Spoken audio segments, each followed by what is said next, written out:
नमस्कार, राम राम। बिहार में बीती रात को एक बड़ा हादसा हो गया। भागलपुर में विक्रमशिला सेतु, जो कि भागलपुर को नवगछिया से जोड़ता था और नवगछिया के साथ साथ वह पूर्णिया, कटिहार और पूरा जो है बंगाल से, बिहार से बंगाल जाने वाले लोगों तक को भी अगर भागलपुर होकर के कोई आ रहा है तो कनेक्ट करता था। वह एकमात्र पुल था। उसका एक स्लैब रात को टूट करके गिर गया, यानी पुल जो है अब दो दिशाओं में खड़ा है, बीच में एक हिस्सा उसका गायब है, यानी वहां से यातायात हो नहीं सकता, आवागमन हो नहीं सकता।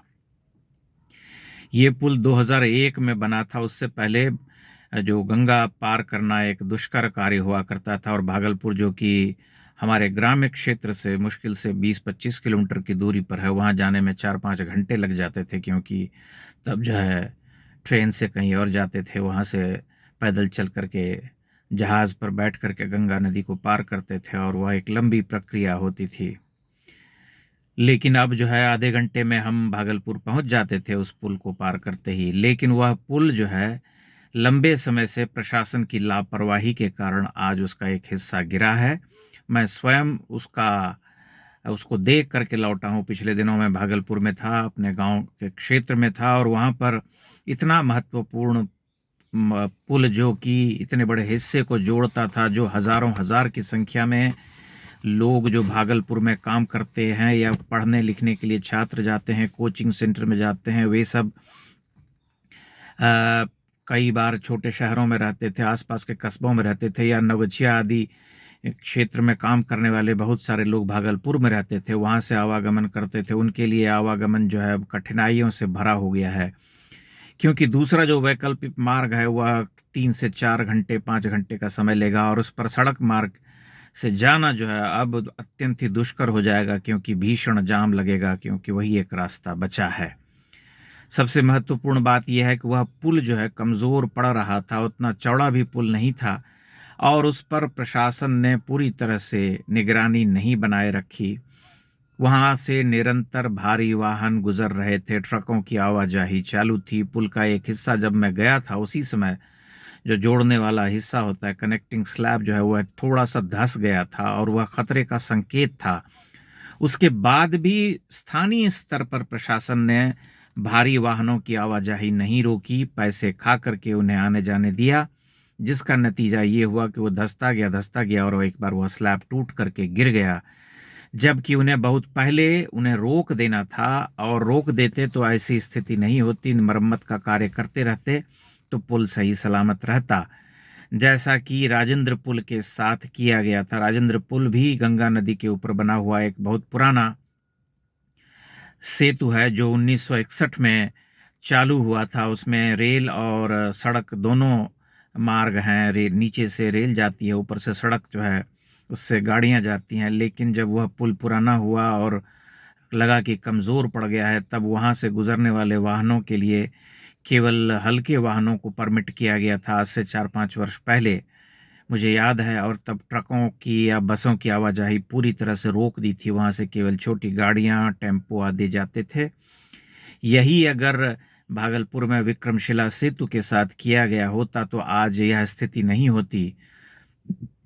अब पुल का एक हिस्सा ढह जाने से, गिर जाने से पूरी तरह से, जिसे हम कहते हैं कि कनेक्टिविटी जो है खत्म हो गई है, और लोगों के सामने एक बहुत बड़ी समस्या जो है खड़ी हो गई है। जो भागलपुर जाने वाले हैं या भागलपुर हो करके उस पुल से हो करके कहीं और भी जाते हैं, मुंगेर जाते हैं, जमालपुर जाते हैं, तमाम ऐसे शहरों में तरफ, झारखंड की तरफ जाते हैं, उन सब के लिए अब आवागमन जो है अत्यंत ही कठिनाइयों से भरा हो गया है। घंटों घंटों का समय लगेगा।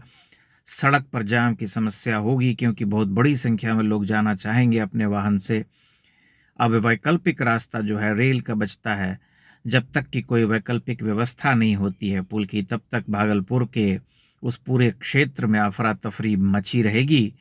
ये जो है एक विचारणीय प्रश्न है कि बिहार में जब आए दिन इस तरह की घटनाएं होती रही हैं, पहले भी निर्माणाधीन पुल के गिरने का समाचार हम देख चुके हैं, उसके बाद भी एक इतने महत्वपूर्ण पुल की मरम्मत और उसकी देख रेख को लेकर के इतने लापरवाह भला वहाँ के प्रशासनिक अधिकारी कैसे हो सकते हैं, जबकि सभी लोग जो उस पुल से आते जाते थे आए दिन इस बात की शिकायत कर रहे थे कि एक स्लैब जो है नीचे धंस रहा है, धंस चुका है, उस पर अगर ध्यान नहीं दिया गया तो कुछ भीषण हादसा हो सकता है।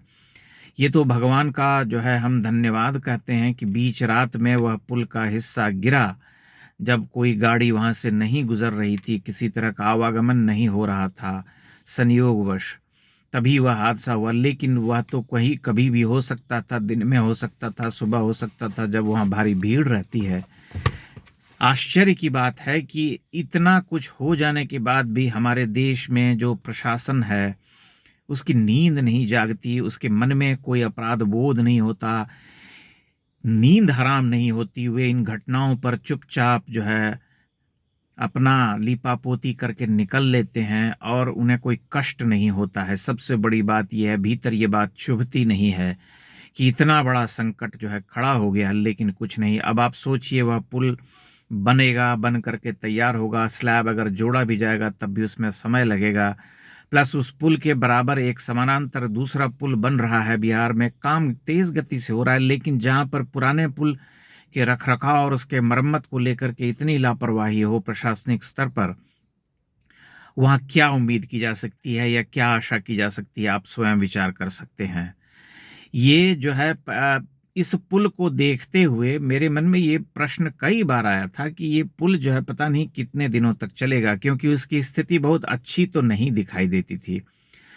सबसे बड़ी बात यह है कि वहां से बहुत बड़ी संख्या में भारी वाहन गुजरते थे।